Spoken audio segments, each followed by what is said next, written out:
Hello guys, welcome to my channel. আমি আবার চলে এসে আপনাদের কাছে নতুন আরেকটা ভিডিও নিয়ে।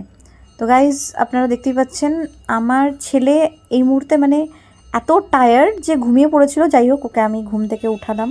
তো আমার মুখটা দেখে বুঝতেই পারছেন, খুব খুশি খুশি হাসতে চাইছি কিন্তু হাসতে পারছি না, বিকজ অফ আমি আর আমার ছেলে গিয়েছিলাম একটা মিষ্টির দোকানে। সেটা হচ্ছে খড়গপুর শীতলা মিষ্টান্ন ভাণ্ডার। তো সেখানে গিয়ে আমরা মিষ্টি খাওয়া বলে, আমি মিষ্টি খেতে ভীষণ ভালোবাসি। তো তার জন্য আমার মুখে হাসি ধরছিল না, সে যাই হোক। তো আমরা তারপরে অর্ডার দিলাম হচ্ছে ছোলে বাটুরে, কারণ কি আমার ছেলে ছোলে বাটুরে খেতে ভীষণ ভালোবাসে। তো ওর জন্য একটা ছোলে বাটুরে অর্ডার দিলাম। তো খেয়ে আমাকে বললো যে হ্যাঁ মা, হেব্বি হয়েছে, খুব দারুণ হয়েছে খেতে। আর এমনিতেও একটু বেশিই ভালোবাসে আর কি, সে যাই হোক। তারপরে আমরা অর্ডার দিলাম হচ্ছে দহিবড়া। দহিবড়াটা আমার জন্য স্পেশালি অর্ডার দিয়েছিলাম।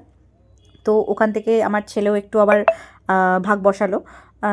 তো যেহেতু খেতে একটু ভালোবাসে, যাই হোক। তো আমিও খেলাম। তো দই বড়াটা যথেষ্ট ভালো ছিল। অবশ্য ওখানে দই বড়াটা খুব ফেমাস। তো তারপরে আমরা নিয়ে নিলাম একটা একটা করে মিষ্টি। আর আমার ছেলে ক্ষীরকদম খেতে খুব ভালোবাসে, তো ওর জন্য একটা ক্ষীরকদম নিলাম। তো ক্ষীরকদমটাও খেলো। আর খেয়ে তো ওর মুখের এক্সপ্রেশনটা দেখতেই পাচ্ছেন কীরকম, দেখে বুঝতেই পারছেন ওর কীরকম লেগেছে ক্ষীরকদমটা। এবং তারপরে আমি আবার একটা গোলাপ জামুন নিলাম। অ্যাকচুয়ালি আমি গোলাপ জামুন খেতে ভীষণ ভালোবাসি, ওই আর কি, মিষ্টি, ওই কারণে আমার প্রথম ফেসটা একটু দেখার মতন ছিল। তো যাই হোক, তো প্রথমে আমি দই বড়াটা খেলাম। দই বড়াটা খাওয়ার পরে গোলাপ জামুনটা যখনই দেখলাম, আর আমি না লোভ সামলাতে পারলাম না।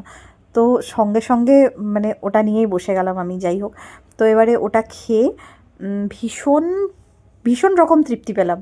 তো আমার মিষ্টি খেতে খেতে তারপর বুবু একটা আমার ছেলে একটা আইসক্রিম নিয়ে নিল। তো আমরা সব খেয়ে দিয়ে তারপরে আমরা বাড়ি চলে এসেছি। টাটা।